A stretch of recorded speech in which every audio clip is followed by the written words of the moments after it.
Let's say you're a third grade teacher and it's a cold Friday morning in December and your school day is just getting started. Suddenly, from two doors down the hall, you hear pop, pop, pop, pop, one after the other. It sounds like a string of fireworks until you realize that your worst nightmare is occurring. A crazed gunman is loose in your school. You herd your students into a cram closet, you kill the lights, you lock the door, you anxiously dial 911 and you note the time. It's 9:35. The dispatcher informs you that police are already on their way. But all you can do now is wait, knowing about the terror that's happening in the first grade classrooms just two doors away. That's how the events at Sandy Hook Elementary School started that fateful December day. This is from the report of the state's attorney in Connecticut. I'm Don Vaught. Now, I'm a parent, I'm a grandparent, and a future teacher who doesn't want to see Sandy Hook happen again. Children should be able to go to school without worrying about their safety. I have a proposal to make. I'm proposing that teachers be allowed to be armed in school. I'll present it in 3 different points. 1, the failing present condition. Number 2, how some jurisdictions are successfully solving the problem. And number 3, what we can each do individually. Now understand, both sides of the argument have compassion for children. That's a given. Everyone has good motives here. However, my proposal of allowing armed teachers is the only one that will produce real results. Now, the current laws are simple. No guns are allowed in schools. That's usually reinforced with a gun-free zone sign. And this is the way it was at Sandy Hook. Now, ironically, this shooter parked in a no parking zone. School doors were locked as they should have been, but they were subsequently shot out. The police arrived within 5 minutes of the 911 call, but by that time, 20 students and 6 staff were dead. Now, admittedly, the shooter committed suicide, but unfortunately, brave teachers placed their own bodies between bullets and their students. This can't happen again. Now, recently, I interviewed an armed teacher at a rural school. Now, I'll call her Mindy. There was an intruder alarm that was set off accidentally, and the school went into lockdown just the way they trained, but it took police 20 minutes to arrive. If that had been the case at Sandy Hook, the death toll would have been much, much higher. We have to understand, teachers are on site. They are the first responders. Police don't come until the event, or until after the event most times.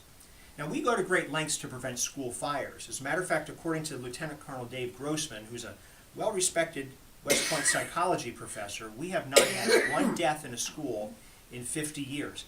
But that's because everyone is well-trained, well-prepared, and well-equipped. However, school shootings are much more frequent. We need to be as prepared and equipped for that more likely emergency. So here's how some jurisdictions are addressing the problem. According to a 2012 article in USA Today, Utah, Ohio, and several other states already allow concealed carry for teachers and staff, and there have been no shooting incidences there. Kyle Rogers, who writes for the Examiner.com, states, elementary school teachers with handguns in Israel have saved lives time and time again. Terrorists have been repelled multiple times there.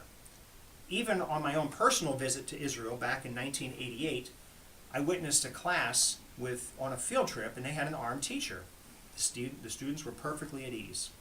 Now, in the Old Testament book of Nehemiah, the workers that were rebuilding Jerusalem's walls were told to arm themselves to protect themselves and their families from enemies.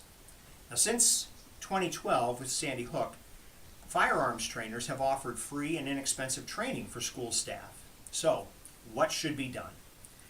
First, we need to follow the lead of successful states. Make school carry legal nationwide.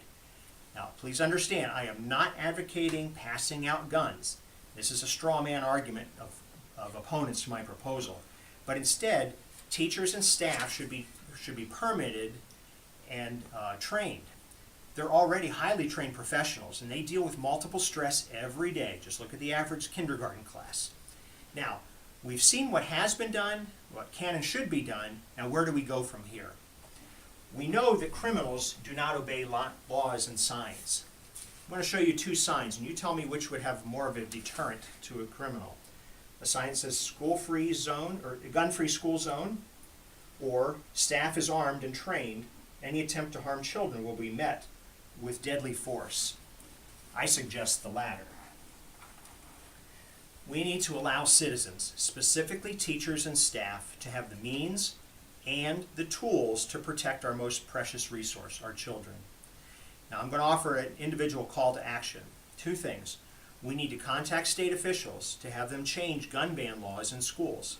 Number two, we need to attend and participate in school board meetings. Now, this is going to be an uphill battle. This is new territory for most people, but it must be done with tact and respect and patience.